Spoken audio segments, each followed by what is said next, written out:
memang menyasar pada agama-agama tertentu, tadi seperti yang disampaikan Prof. Ibnu juga? Iya, jadi seperti saya katakan di awal tadi, bahwa ungkapan dalam bentuk cuitan itu kan sebuah fakta ya. Apa yang ada dalam pikiran, apa yang ada pada mens rea, niat beliau tertulis. Jadi karena itu menurut saya tidak main-main ya soal tulisan itu. Dan beliau harus pertanggungjawabkan. Untuk pertanggungjawaban beliau menurut saya tidak cukup minta maaf. Oke. Ya. Kenapa? Karena di sisi lain dia mengatakan tadi melakukan sudah minta maaf tapi ya tidak konsisten dengan permohonan maafnya. Nah biarlah proses hukum itu berjalan secara prosedural dan substansial sehingga proses hukum ini ya apa yang dilakukan oleh berbagai pihak oleh masyarakat ya kita mendorong karena itu kan merupakan taat asas sebagai negara hukum yang harus kita hargai dan kita hormati. Saya kira begitu.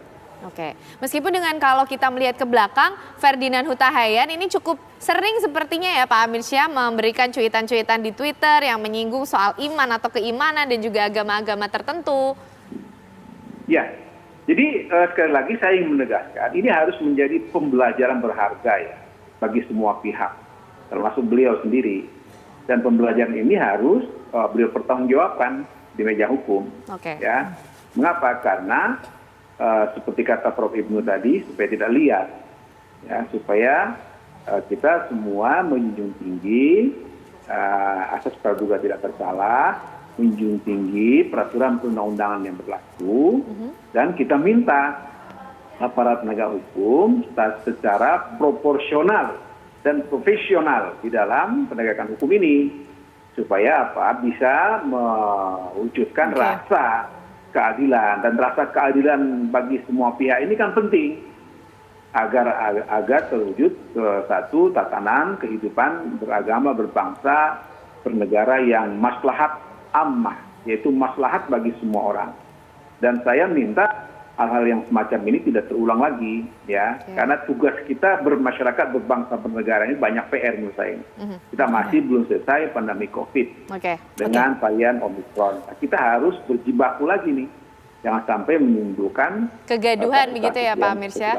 Iya, saya kira gitu. Baik, kita tangkap poinnya sama ke Prof. Ibnu lagi. Prof. Ibnu, begini, kalau kita mendengar pernyataan yang disampaikan oleh Ferdinand mengatakan bahwa ini tidak menyasar kelompok tertentu kok, nggak menyasar agama tertentu juga, tapi kemudian menggunakan instrumen media sosial untuk menyampaikan pendapat. Menurut Anda apa goalsnya atau tujuannya? Iya, jadi kan pertama media sosial itu bukan media pribadi, sudah media umum ya, walaupun dikelola pribadi. Yang kedua, dari segi forensik komunikasi kelihatan di situ ada tata kalimat yang ditulis ya, dua lah lambang yang kita bisa pegang. Pertama Allah, kedua lemah kan begitu, atau yang lanjutnya perlu dibela kan begitu ya. Jadi ini kan perlu digali ya. Nah, untuk menemukan mens rea itu dari forensik komunikasi salah satunya adalah komponen saya sebut dengan namanya innocentity, keluguan gitu ya. Kalau ngelihat Pak Ferdinand bukan orang lugu saya kira, apalagi sudah berulang kali juga membuat postingan yang seperti itu. Jadi, nah Pak Polisi bisa menggali sebagai orang yang bukan lagi orang lugu, tapi orang punya wawasan, sudah jadi public figure, lalu udah bergerak di bidang politik.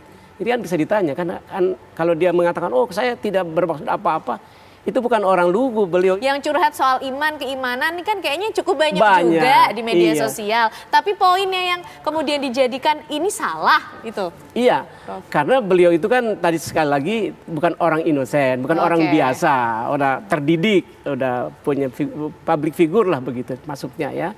Kedua, ada aspek yang intertekstualitinya juga ada kan, di beberapa waktu tertentu sudah juga mengatakan hal itu.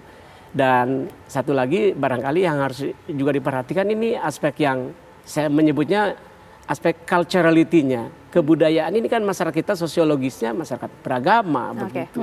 Jadi siapapun akan mengatakan yang beragama, apapun agamanya akan mengatakan Tuhannya itu maha perkasa, maha kuat, maha bijaksana, maha penolong. Jadi kalau ada orang yang berupaya gitu ya, berjuang lah begitu sebutnya, membela Tuhannya, itu bukan Tuhannya yang dibela kan, kehormatannya, kemuliaannya. Kita bertuhan kepada beriman kepada Tuhan yang kita yakini. Lalu orang menghinanya misalnya gitu ya, orang menjelek-jelekannya. Kan yang Tuhannya sendiri mungkin tidak terhina memang. Tidak. Tapi kita sebagai pemeluknya, kok Tuhan saya dihina, kan harus saya bela. Apa yang dibela? Kan kemuliaannya, kemuliaannya, kebaikannya, kesempurnaannya. Nah, ketika dikatakan lemah, orang kan tersinggung.